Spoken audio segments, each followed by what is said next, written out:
இப்போ கரெக்டாக நீ எங்கே நின்றுட்டுருக்கீங்க? இந்த இடத்தோடைய விசேஷம் என்ன? ஓகே, டு ஸ்டார்ட் வித் கிபூட்ஸ் அப்படின்னு சொல்லுவாங்க. கிபூட்ஸ் அப்படின்றது கிபு அப்படின்ற ஒரு ஹிப்ரூ வார்த்தையில் இருந்தது. கூடி வாழ்வது அப்படின்றதுக்கான பொருள். ஸோ கிபூட்ஸ் அப்படின்றது இப்போ நம்ம ஊரில் தனித்தனியாக நிலம் வச்சுருப்போம், நம்ம தனித்தனியாக விவசாயம் செய்வோம். இங்கே அந்த மாதிரி கிடையாது. இவங்க ஒரு 3000 வருஷமாகவே சேர்ந்து ஒரு கூட்டாக எல்லோரும் ஒன்று சேர்ந்து, நம்ம எப்படி கூட்டுறவு சங்கம்னு சொல்கிறோமோ கிட்டத்தட்ட அதே மாதிரி எல்லோரும் ஒன்றா சேர்ந்து நிலம் வாங்கி எல்லோரும் அவங்க உழைப்பை கொடுத்து அதன் பிறகு அது வரக்கூடிய அறுவடை எடுத்து எல்லோரும் பிரிந்து பகுத்து வாழ்கிறது தான் இந்த கிபூட்ஸ் அப்படின்றது. இது எல்லையில் இருக்கக்கூடிய கிராமம். இங்கேருந்து ஒரு ஜஸ்ட் ஒரு 100 மீட்டர் தள்ளி பார்த்தீங்கன்னா காசாவுடைய அந்த இஸ்ரேல் காசாவுடைய ஃபென்ஸ் அப்படின்றது வரும்.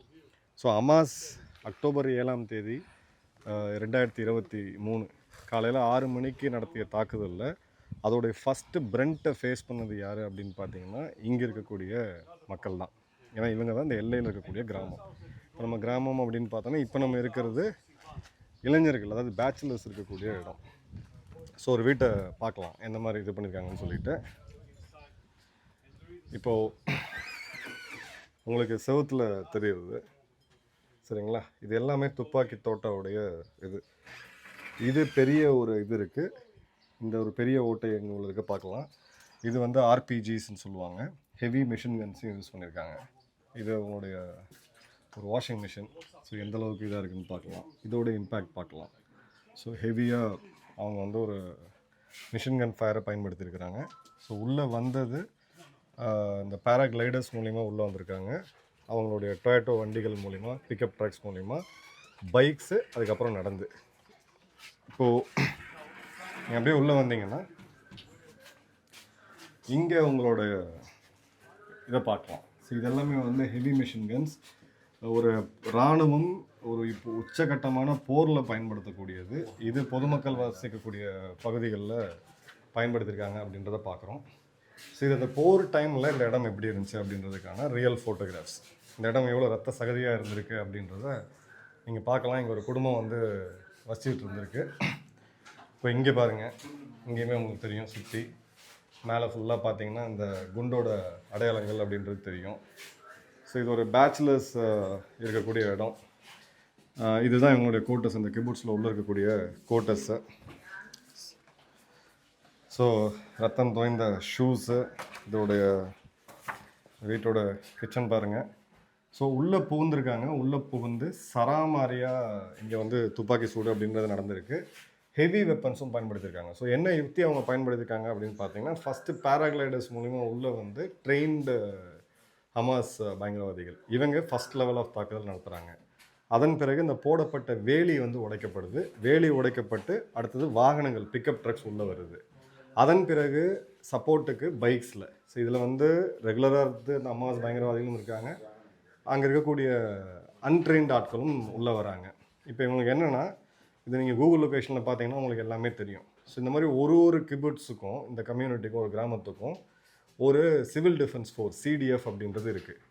இந்த சிடிஎஃபோட வேலை என்னென்னா, அவங்களுக்கான பேசிக்கல் ஆயுதங்கள் பயிற்சி கொடுத்துருப்பாங்க. ஆயுதங்களும் இருக்குது. M15 போன்ற அமெரிக்க ரக வெப்பன்ஸ் இருக்கும்.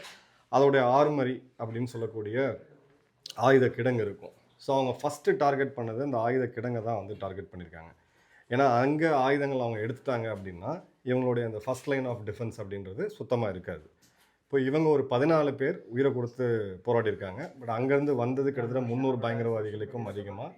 ஸோ இந்த ஒரு 14 பேர் சேர்ந்து அவங்களுடைய அவங்களுடைய ரெஸ்பான்சிபிலிட்டி என்ன அப்படின்னா, ஒரு அரை மணி நேரம் வரைக்கும் தாக்கு பிடிக்கிறது. அதன் பிறகு இராணுவம் வரணும். ஆனால் இங்கே இராணுவம் ஆக்சுவலாக வந்தது அன்றைக்கி நைட்டு தான். கிட்டத்தட்ட 8 மணி நேரத்துக்கு மேலே தான் 300-350 பயங்கரவாதிகள் எதிர்த்து நிற்கக்கூடிய வெப்பன்ஸ், ஆயுதங்கள் மற்றும் தோட்டாக்கள் கம்மியாக இருக்கக்கூடிய கிபூட்ஸு, அதோடைய சிவில் டிஃபென்ஸ் வாலண்டியர்ஸு 14 பேர் இதில் வந்து கொல்லப்படுறாங்க. பட் இவங்க என்ன விஷயம்னு பார்த்தீங்கன்னா, இந்த சுமேரியான்னு சொல்லக்கூடிய இந்த மக்கள் இங்கே நிறையா விவசாய வேலைக்காக வரதுனால அவங்களுக்கு எக்ஸாக்டாக தெரியும் ஆர்மரியோட லொக்கேஷன் எங்கே இருக்குது, இளைஞர்கள் எங்கே இருக்கிறாங்கன்னு சொல்லிட்டு. ஸோ இளைஞர்கள் அதிகமாக வாழக்கூடிய பகுதி, குடும்பங்களாக வாழக்கூடியவங்க அங்கே இருக்காங்க. பெண்கள், இளைஞர்கள், கல்யாணவாதர்கள், பேச்சுலர்ஸ் இருக்கக்கூடிய அந்த பகுதியில் தே நோ வாட் தேர். இந்த இடத்துல தான் செகண்ட் டார்கெட். ஸோ இந்த இடத்த டார்கெட் பண்ணி இளைஞர்களை தூக்கிட்டோம் அப்படின்னா வயதானவர்கள், குழந்தைகளை ஈஸியாக கொல்லலாம் அப்படின்றதுக்காக தான் இந்த இடம். அதாவது ஒரு ரியல் லைஃப், நான் காஷ்மீரோட ஒரு ஈக்குவேஷன் சொல்கிறேன். நான் அந்த காஷ்மீர் டைமில் இருந்த டைமில் ஒரு ஹவுஸ் என்ட்ரி பண்ணுறோம் அப்படின்னா ஒரு பெரிய ப்ரொஃபஷனல் இராணுவம் சுட்டால் கூட ஒரு 30லேருந்து ஒரு 50 தோட்டாக்களுடைய அந்த அடையாளங்கள்லாம் பார்க்கலாம். ஆனால் இந்த ஒரு சிறு ரூம் ஒரு 400 ஸ்கொயர் ஃபீட் கூட இருக்காது இந்த வீடு. இதில் பார்த்தீங்கன்னா ஹெவி மிஷின் கன்ஸில் ஆரம்பித்து ஆர்பிஜிஸு, AK-47 வந்து கிரெனேட்ஸ் நிறைய யூஸ் பண்ணியிருக்காங்கன்னு தெரியும். ஏன்னா கிரெனேட்ஸ் யூஸ் பண்ணால் தான் உங்களுக்கு வந்து அந்த மேக்ஸிமம் சேதத்தை வந்து ஏற்படுத்தும். இதை இந்த மாதிரியான நிகழ்வு யாருக்குமே நடக்கக்கூடாது. Terror at any form should be eliminated. நம்ம நாடும் அதை தான் சொல்லுது, இஸ்ரேலும் அதை தான் சொல்கிறாங்க. போராட்டம் அரசியல் ரீதியானது இதெல்லாம் வேறு அப்படின்னாலும் பொதுமக்கள் ஒரு காலையில் 6 மணிக்கு நம்ம வாழ்க்கையில் ஒரு கிராமத்தில் இருக்கவங்க இந்த மாதிரியான ஒரு சூழ்நிலையை ஃபேஸ் பண்ணோம்னா எப்படி இருக்கும் அப்படின்னு நினச்சி பாருங்க. அங்கே ஆரம்பித்த அந்த போர் அந்த பக்கம் கிட்டத்தட்ட காசாவில் 70,000 பேரை காவு வாங்கியிருக்குது. 3 முறை இப்போ 23க்கு பிறகு இப்போ 28/6 வரைக்கும் பார்த்தீங்கன்னா 3 முறை யுத்தம் நடந்திருக்கு. இதோட தாக்கத்தை நம்ம கேஸ் தட்டுப்பாடு, பெட்ரோல் தட்டுப்பாடுன்னு சொல்லி இங்கேயே பார்க்கக்கூடிய அளவுக்கு நம்ம பார்க்கணும். ஆனந்த், இப்போ நான் சொன்ன மாதிரி இந்த கிபுட்ஸோடைய ஃபேமிலி லிவிங் அந்த பக்கம் பார்த்தோம். இது வந்து பேச்சுலர்ஸ் லிவிங். இவர் இறந்து போனவரோட அந்த புகைப்படத்தை பாருங்கள். ஜஸ்ட் 2023 தான் இருக்கும். இப்போ இந்த வீட்டில் இருந்த ஒரு பேச்சுலர் அவர் கொல்லப்பட்டிருக்காரு. காலையில் 7:10க்கு 6:39க்கு அட்டாக் ஆரம்பிக்குது. நெட்சான் அப்படின்னு சொல்லக்கூடிய இவர் வீடு. இது அப்படியே உள்ளே வந்து பார்த்தீங்கன்னா இது வந்து ஒரு பயங்கரவாத தாக்குதல் அப்படின்றத விட ஒரு போருக்கான அடையாளம் இங்கே நிறையா பார்க்க முடியும். இது இப்போ பாருங்கள், இந்த ஒரு சின்ன இடத்துல இது வந்து வீடு கம்ப்ளீட்டாக ஹெவியாக ஃபயர் பண்ணியிருக்காங்க. இப்போ இங்கே இந்த கேண்டில் மெமோரியல்ஸ் அவங்க வந்து நினைவஞ்சலி செலுத்துறதுக்காக வச்சுருக்காங்க. ஸோ இப்போது ஒரு சாம்பிள் நம்ம பார்த்தோம். இப்போ இந்த இது வந்து ஒரு கம்யூனிட்டி, 2 பக்கமும் வீடுகள் இருக்குது. இப்போ இந்த 2 பக்கமும் இருக்க வீடுகளில் எல்லா வீடுமே தாக்கப்பட்டிருக்கு. ஸோ அவங்களுடைய ஃபஸ்ட்டு டார்கெட் அப்படின்றது இந்த கிபுட்ஸோட டிஃபென்ஸ் கமிட்டி, சிவில் டிஃபென்ஸ் மெம்பர்ஸோடைய, சிவில் டிஃபென்ஸ் ஃபோர்ஸோடைய ஆர்மரி, ஆயுத கிடங்கு. அதன் பிறகு இந்த இடத்துல இளைஞர்கள் அதிகமாக இருக்காங்க. ஸோ எல்லாருக்குமே ஆயுத பயிற்சி இருக்குது. ஸோ இவங்களை தூக்கிட்டோம் அப்படின்னா இன்னும் ஈஸியாக இருக்கும் அப்படின்றதுக்காக ரொம்ப ஹெவியான வெப்பன்ஸ் வந்து பயன்படுத்தப்பட்டிருக்கு. ட்ரக்கில் மவுண்ட் பண்ணி உள்ளே வந்திருக்காங்க. ஸோ கிட்டத்தட்ட ஒரு அவங்களுடைய கிளாஸிஃபைடு ரெக்கார்ட்ஸ் அவங்க டீக்ளாஸிஃபை பண்ணும்போது ஒரு 5 வருஷத்துக்கான பிளானிங் இதுக்கு பின்னாடி இருந்திருக்கு. இது ஏதோ ஒரு கோவப்பட்டு எல்லாருமே ஜென்ரலாக என்ன சொல்கிறாங்கன்னு பார்த்தீங்கன்னா, ஜியோ பொலிட்டிக்கல் எக்ஸ்பர்ட்ஸ் எல்லாமே ஆப்ரகாமிக் அக்கார்டில் சவுதி கையெழுத்து போட போகிறாங்க. ஸோ ஒரு நாடாக இஸ்ரேல் கூட சுமூகமான உறவு வரும்போது இங்கே இருக்கக்கூடிய பாலஸ்தீன் மக்கள் தனிச்சு விடப்படுவாங்க. அதை வந்து ஒரு அட்டென்ஷனை எடுக்கிறதுக்காக தான் ஸோ இந்த இடத்துல ஒரு தாக்குதல் நடத்தப்படுதுன்ட்டு. பட் இது வந்து ஓவர் நைட்டில் பிளான் பண்ணி நடத்தப்படக்கூடிய தாக்குதல் கிடையாது. இராணுவ ரீதியாக இந்த மாதிரியான ஒரு தாக்குதலை நாங்கள் பண்ணணும்னு நினச்சோம் அப்படின்னா மினிமம் டு மினிமம் ஒரு 6 மாத காலம் பிளானிங் தேவை. எந்த வீட்டில் எவ்வளோ இருப்பாங்க, நமக்கு எவ்வளோ அம்யூனிஷன் தேவை, ரியாக்ஷன் டைம் எவ்வளோ இருக்கும், என்ன மாதிரியான ஆயுதங்கள் யூஸ் பண்ணணும், ஃபயர் கண்ட்ரோல் என்ன இருக்கணும்னு சொல்லி இதுக்கு பின்னாடி நிறைய டெக்னிக்கலான விஷயங்கள் இருக்குது. யுத்த காலத்தை எப்படி அட்ரஸ் பண்ணணும்னு சொல்லிட்டு. ஸோ அதையெல்லாம் பக்காவாக பிளான் பண்ணி தான் அக்டோபர் 7ஆம் தேதி இவங்க கார்டு லோவாக இருக்கும்போது அந்த இடத்துல தாக்குதல் நடத்தியிருக்காங்க. முதல் முறையாக எல்லைக்கு அந்த பக்கம் அங்கே அந்த வேலிக்கு உங்களுக்கு தெரியும்னு நினைக்கிறேன்.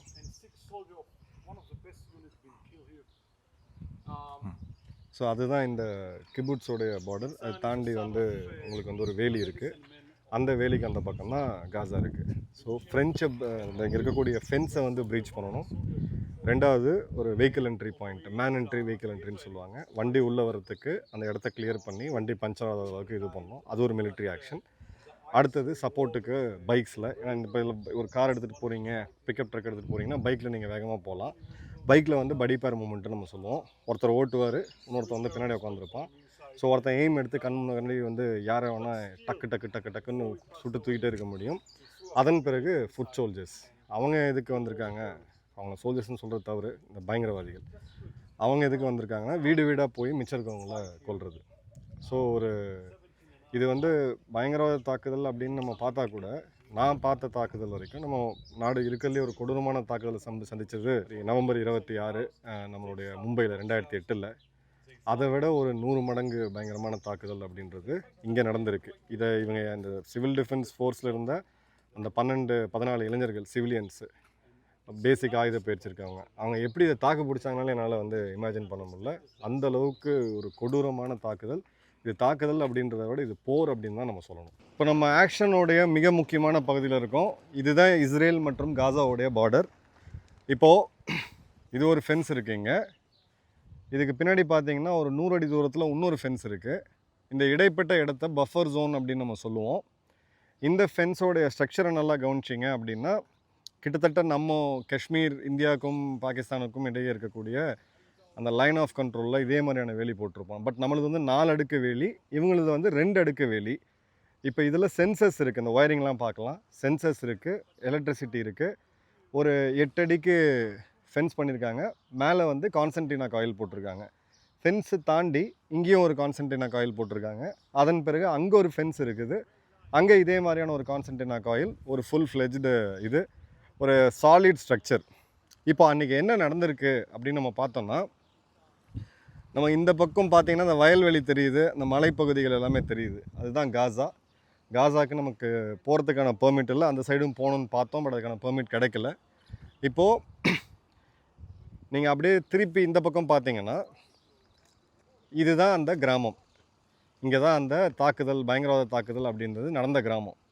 ஸோ நீங்கள் அக்டோபர் 7ஆம் தேதி அப்படியே விஷுவலைஸ் பண்ணுங்கள். இங்கே காலையில் ஒரு 6:20 டைமு, எல்லாமே ரிலாக்ஸாக இருக்கக்கூடிய ஒரு டைம் தான்.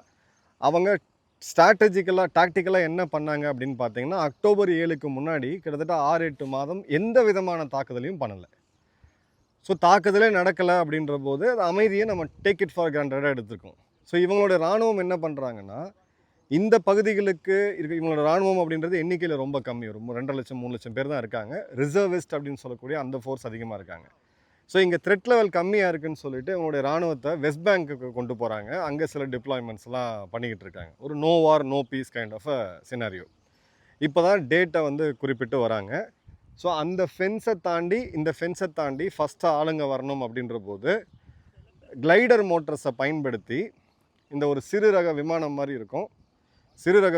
இருக்கும், கிளைடர்ஸை பயன்படுத்தி இவங்க வந்து உள்ளே ஃபஸ்ட்டு வராங்க.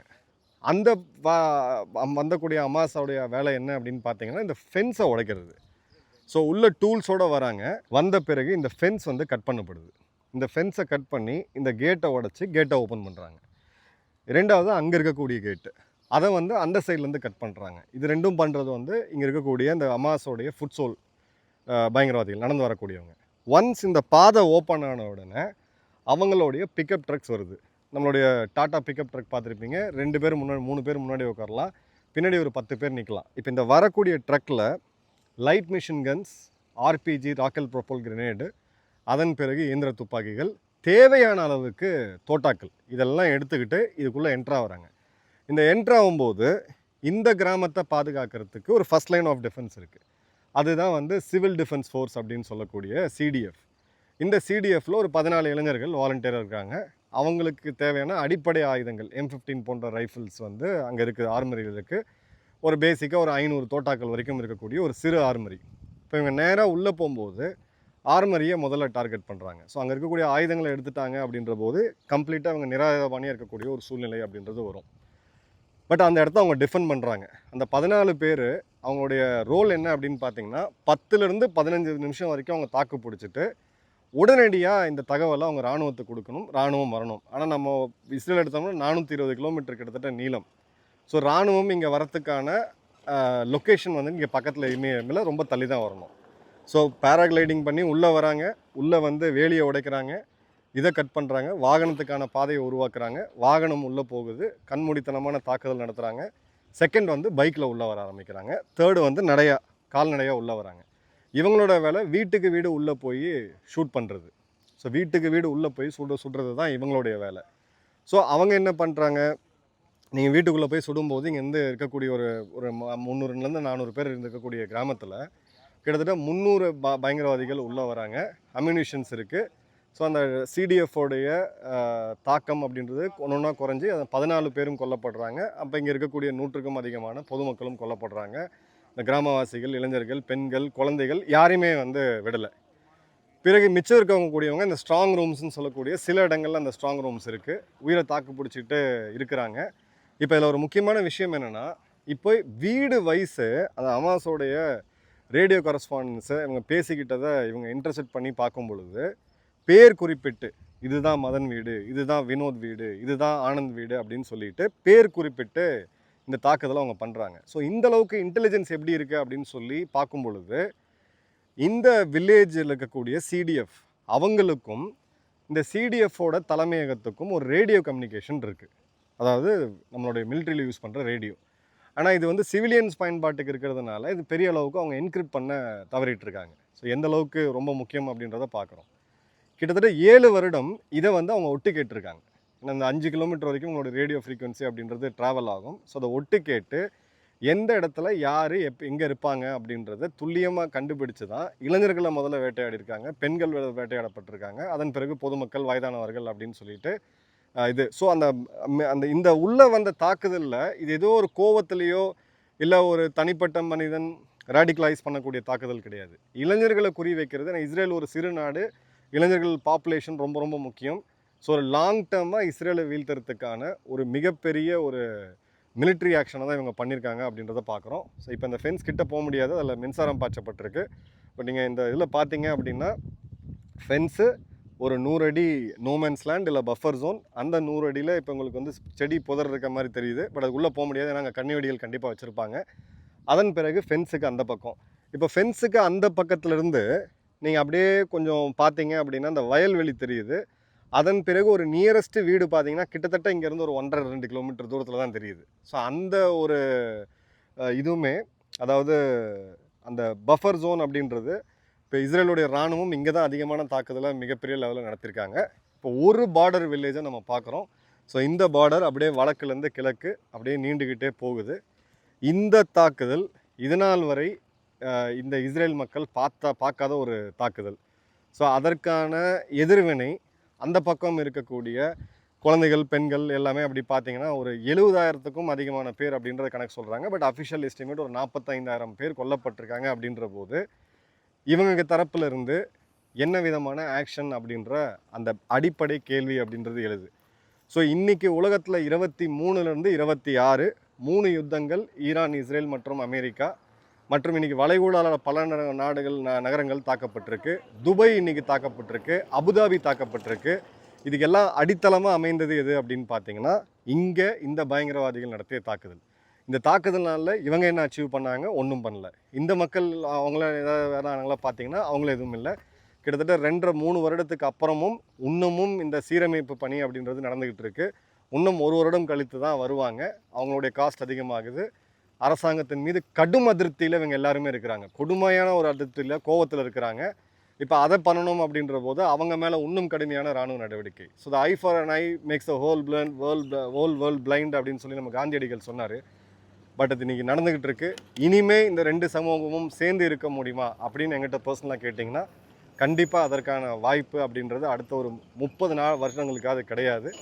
இது சூழ்நிலை மாறணும் அப்படின்னா பயங்கரவாதம் எந்த விதத்தில் இருந்தாலும் அதற்கு இப்ஸ் அண்ட் பட்ஸ்ன்னு சொல்லி காரணம் வைக்காமல் எல்லாரும் இந்த இடத்துல ஒன்று கூடி ஒரே குரலோட உலகமே பேசும்போது மட்டும்தான் இதை வந்து நம்ம தடுக்க முடியும். இங்கே இறந்த மக்களுக்கு நம்மளுடைய ஆழ்ந்த அனுதாபங்களையும் அவங்க ஆன்மா சாந்தி அடையணும்னு சொல்லி இறைவனை வேண்டிக்கலாம்.